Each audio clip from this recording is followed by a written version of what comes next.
বন্ধুরা, আমাদের টক দই দরকার হলে আমরা কিন্তু বাজার থেকে বা দোকান থেকে টক দই এনে আমরা কাজটা মিটাই।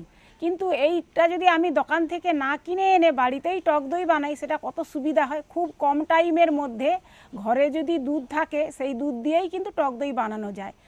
গরুর দুধেও হয়, আবার গুঁড়ো দুধেও হয়। আমি আজ গরুর দুধ দিয়েই টক দইটা বানাবো।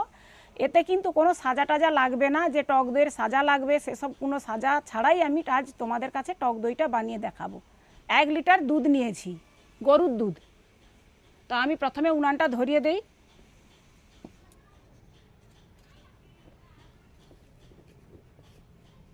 উনানটা আমি ধরিয়ে নিয়েছি, এবারে আমি দুধটা গরম করব।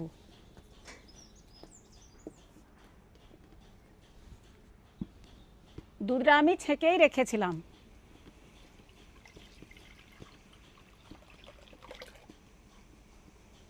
দুধটা আমার ফুটে গেছে।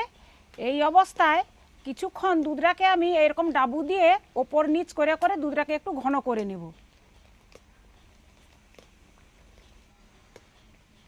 যে সকল বন্ধুরা আমার ভিডিও দেখছো কিন্তু সাবস্ক্রাইব করছো না, তোমাদেরকেই বলা হচ্ছে সাবস্ক্রাইব অবশ্যই করবে। তাহলে সাবস্ক্রাইব করলে কি হয়, আমারও ভালো লাগে, আমি আরও তোমাদের জন্য নতুন নতুন ধরনের রেসিপি তৈরি করে দেখাতে পারবো, আর আমি আরও একটু এগিয়ে যেতে পারবো। তোমরা অবশ্যই অবশ্যই সাবস্ক্রাইব করবে, আর আমার ভিডিওগুলো দেখলে লাইক শেয়ার অবশ্যই করে দিবে। দুধটাকে আমি একটু ঘন করে নিয়েছি, এবারে আমি দুধটাকে নামিয়ে নেব।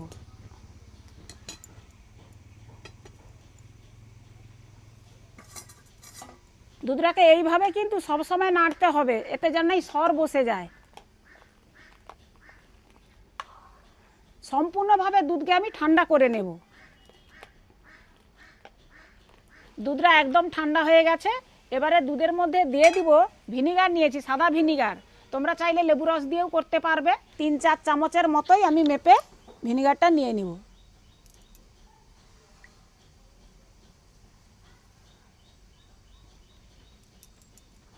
এবারে দিয়ে দিব ভিনিগারটা,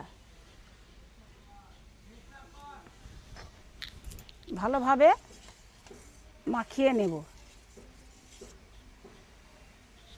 এবারে আমি একটা মাটির ভাঁড় নিয়েছি, এই ভাঁড়ের মধ্যে ঢেলে দেব।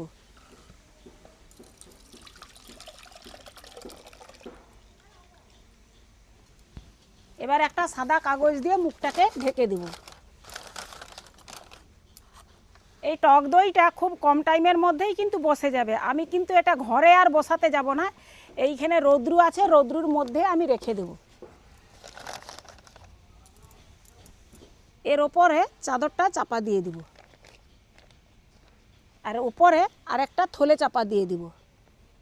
দিয়ে এইভাবে 2-3 ঘন্টা রাখলেই টক দইটা বসে যাবে। বন্ধুরা, আমার টক দইটা বসে গেছে, এইভাবে বসেছে টক দই। দোকানের যেমন টক দই একটু নরম ঢলঢলে হয়, এটা কিন্তু সেরকম হয় না, একটু টাইট হচ্ছে, তবুও হালকা একটু ঢলঢলে ভাব আছে। একটু ভুলের জন্য দইটা আমার বসাতে সময় লেগে গেছে। আমি যে তোমাদের কাছে দেখিয়েছি ভিনিগার দিয়ে দই হয়, আমিও কিন্তু জানতাম না। আমি কিন্তু ফোনের মধ্যেই দেখে আমি ভাবছিলাম যে ভিনিগার দিয়ে যদি ছানা কাটানো হয় তাহলে ভিনিগার দিয়ে অবশ্য দইও বসবে।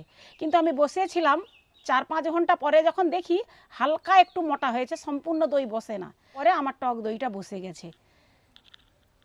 আর এইটা যদি আমি প্রথম থেকেই ভিনিগার নাই দিয়ে ওই টক দইয়ের সাজা দিয়েই বসাতাম, তখন কিন্তু 5-6 ঘন্টার মধ্যেই টক দইটা বসে যেত। একটু আমার ভুলের জন্যই কিন্তু ওখানে প্রায় 10-12 ঘন্টা সময় নিয়ে নিছে।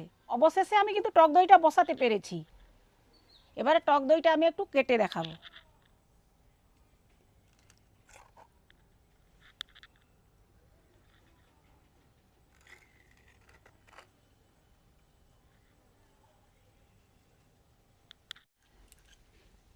টক দইটা কিন্তু খুব উপকার, এগুলো প্রত্যেক বাড়িতে করা দরকার, প্রত্যেকটা লোকেরই খাওয়া দরকার।